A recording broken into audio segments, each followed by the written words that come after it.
Here I will be talking about the poem A Narrow Fellow in the Grass by Emily Dickinson.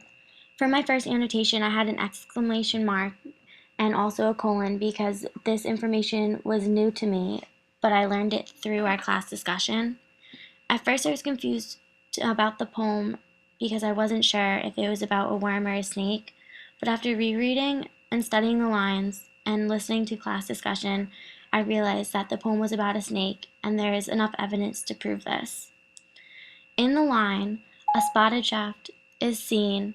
It shows that it is a snake because worms are usually not spotted. Other evidence to support the claim that the poem is about a snake is shown in the line where it says, "Unbraiding in the sun, when stopping to secure it, it wrinkled and was gone." It shows that the snake is molting, which worms do not do.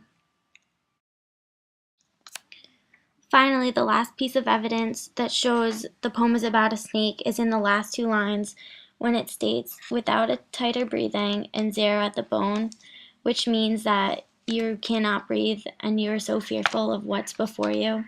Normally people aren't afraid of worms, which leads me to believe that the poem is about a snake. For my second annotation, I put a colon because I can relate to the last two lines of the poem.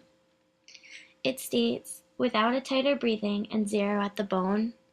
Here the author is telling the reader how one feels when seeing this narrow fellow in the grass, and she says that one should be fearful. These lines relate to my life because, like the author, I would also be zero at the bone. I am afraid of snakes, and if I saw this narrow fellow coming towards me in the grass, I would be fearful and so afraid that I would stop breathing, which is without a tighter breathing. The line shows fear, and it relates to my life because if I were in this situation, I would be fearful as well.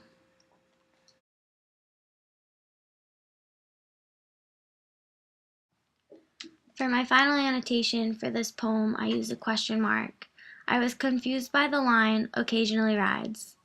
The author seems to give the narrow fellow in the grass human qualities, first by saying he's a fellow, and then by saying he rides. Normally people will ride, such as horses or cars, but I've never heard of a snake movement as riding. This line confused me as to why the author is using deceiving words to get the reader to question who the poem is about.